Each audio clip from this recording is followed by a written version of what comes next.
31 जानेवारीपासून संसद भवनात विशेष अर्थसंकल्पीय अधिवेशन भरवण्यात आलं आहे. आता यावेळी अर्थमंत्री निर्मला सीतारामन अर्थसंकल्पात कोणत्या गोष्टींची तरतूद करणार याकडे सर्वांचं लक्ष होतं. या अर्थसंकल्पात मध्यमवर्गीयांना दिलासा मिळेल अशी चर्चा आधीच सुरू होती. आता आठव्यांदा भारताचा अर्थसंकल्प मांडत असताना या अर्थसंकल्पात निर्मला सीतारामन यांनी कोणकोणत्या गोष्टींची तरतूद केली आहे, या सगळ्या गोष्टी जाणून घेऊया आजच्या या व्हिडिओमधून. नमस्कार, मी सनी आणि तुम्ही पाहताय दैनिक राज्य लोकतंत्र. शनिवारी 1 फेब्रुवारी 2025 रोजी निर्मला सीतारामन यांनी आठव्यांदा अर्थसंकल्प मांडला आहे. आता सर्वात पहिल्यांदा पाहूया शेतकऱ्यांसाठी सरकारने या अर्थसंकल्पात कोणत्या तरतुदी केल्या आहेत. या अर्थसंकल्पात पंतप्रधान धनधान्य कृषी योजनांची तरतूद करण्यात आली आहे. राज्यासोबत भागीदारी करून कमी उत्पादन असलेले 100 जिल्हे निवडून तिथे काम करणार असल्याचं सांगितलं आहे. आता याचा 1.7 शेतकऱ्यांना फायदा होईल असं देखील सांगितलं आहे. आता खाद्यतेलात आत्मनिर्भरता वाढवण्यासाठी ही तरतूद करण्यात आली आहे. यासाठी जवळपास 6 वर्षांची मोहीम आखण्यात आली आहे. तूर, उडीद, मसूर उत्पादनावर भर दिला जाणार आहे. तसेच एजन्सी सोबत नोंदणी करणाऱ्या शेतकऱ्यांकडून पुढील 4 वर्ष खरेदी करणार आहे. बिहारमध्ये मखाना बोर्डाची स्थापना करण्यात आली आहे.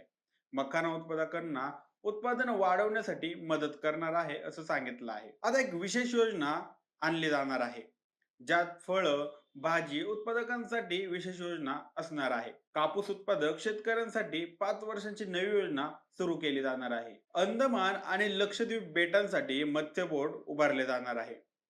किसान क्रेडिट कार्डाचा फायदा 7.7 कोटी शेतकरी आणि मच्छीमार घेत असतात. आता या कर्जाची मर्यादा 5 लाख करणार असल्याचं सांगितलं आहे. आता पुढचा मुद्दा आहे युरिया आत्मनिर्भरता योजना. 12.7 मेट्रिक टनांचा आसाममध्ये नवा प्लांट इंडिया पोस्ट ग्रामीण अर्थव्यवस्थेत महत्वाची भूमिका बजावेल असा अर्थमंत्र्यांना विश्वास आहे. त्यामुळे याचं स्वरूप मोठ्या लॉजिस्टिक सेवेमध्ये करण्यात आल्याचं सांगितलं जात आहे. आता अर्थसंकल्पात लघु मध्यम उद्योगांसाठी देखील तरतूद करण्यात आली आहे. देशात 5.7 लघु उद्योग आहेत. त्याद्वारे 7.5 कोटी रोजगार मिळणार. यासाठी सरकार लघु मध्यम उद्योगांना भांडवल उपलब्ध करून देणार आहे. तसेच उद्योगांसाठी नवीन क्रेडिट कार्ड लॉन्च करणार.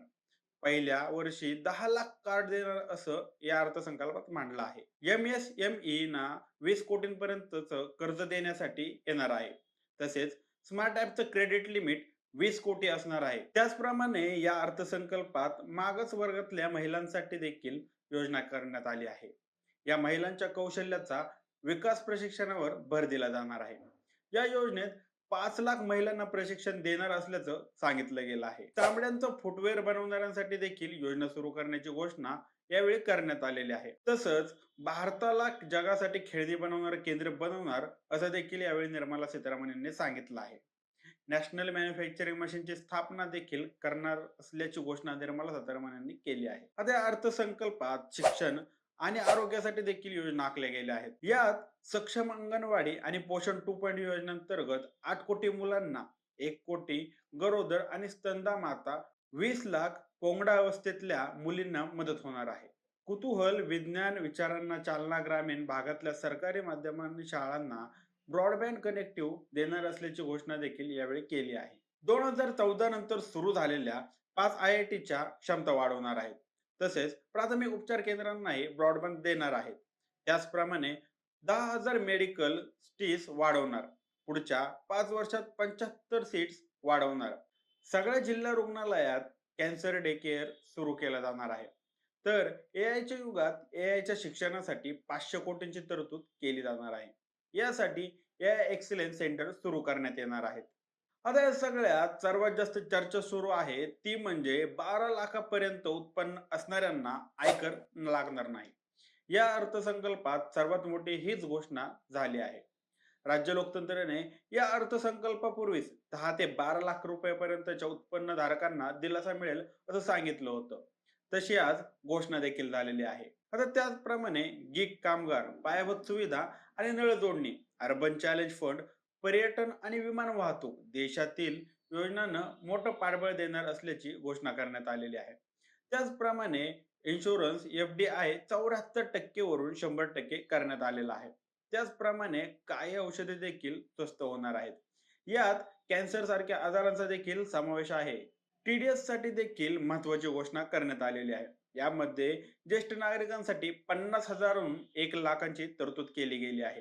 त्याचप्रमाणे घर भाड्यातील TDS मर्यादा 2.40 लाखांवरून थेट 6 लाख रुपये केली आहे. आता अर्थसंकल्प जाहीर होत नाही तोपर्यंतच देशभरातून वेगवेगळ्या प्रतिक्रिया येत आहेत. काँग्रेसने तर या अर्थसंकल्पावर भरभरून टीका केल्याचं दिसून येत आहे. आता एक्स अकाउंटवरून प्रतिक्रिया देताना जयराम रमेश म्हणाले की अर्थमंत्र्यांनी अर्थसंकल्पाची सुरुवात शेतापासून केली, परंतु शेतकऱ्यांच्या मागण्या आणि कृषी संबंधित संसदीय स्थायी समितीच्या शिफारशीवर त्यांनी पूर्णपणे मौन बाळगलं. MSPA ला कायदेशीर हमी देणे, शेती कर्ज माफी, PM किसान योजनेच्या पेमेंटचे महागाईशी संलग्न आणि PM फसल विमा योजनेत सुधारणा करण्याची गरज आहे. दुसरीकडे मात्र देवेंद्र फडणवीसांनी या अर्थसंकल्पाचं भरभरून कौतुक केलेलं आहे. फडणवीस म्हणाले की 12 लाख रुपयापर्यंतचं उत्पन्न करमुक्त करण्याची घोषणा अपेक्षेपेक्षा जास्त आहे. याचा मोठा फायदा मध्यमवर्गीय नोकरदार तरुणाईला होईल. यामुळं मध्यमवर्गीयाच्या खिशात मोठी रक्कम येईल. ती रक्कम खर्च केल्याने देशात मागणीत मोठी वाढ होईल. यामुळे देशाच्या लघु व मध्यम उद्योगांना क्षेत्रांना मदत होणार आहे. त्यातून मोठी रोजगार निर्मिती होईल. त्यामुळं भारताच्या आर्थिक इतिहासातील मौलाचा दगड ठरेल असा हा निर्णय असल्याचं फडणवीस म्हणाले आहे. आता या अर्थसंकल्पामुळे कशा प्रकारे देशात प्रतिक्रिया उमटतील हे पाहणं महत्वाचं ठरणार आहे. या अर्थसंकल्पाविषयी तुमची मते काय आहेत? आम्हाला कमेंट करून नक्की कळवा आणि जर दैनिक राज्य लोकमत चॅनलवर नवीन असाल तर चॅनलला सबस्क्राईब करायला विसरू नका. धन्यवाद.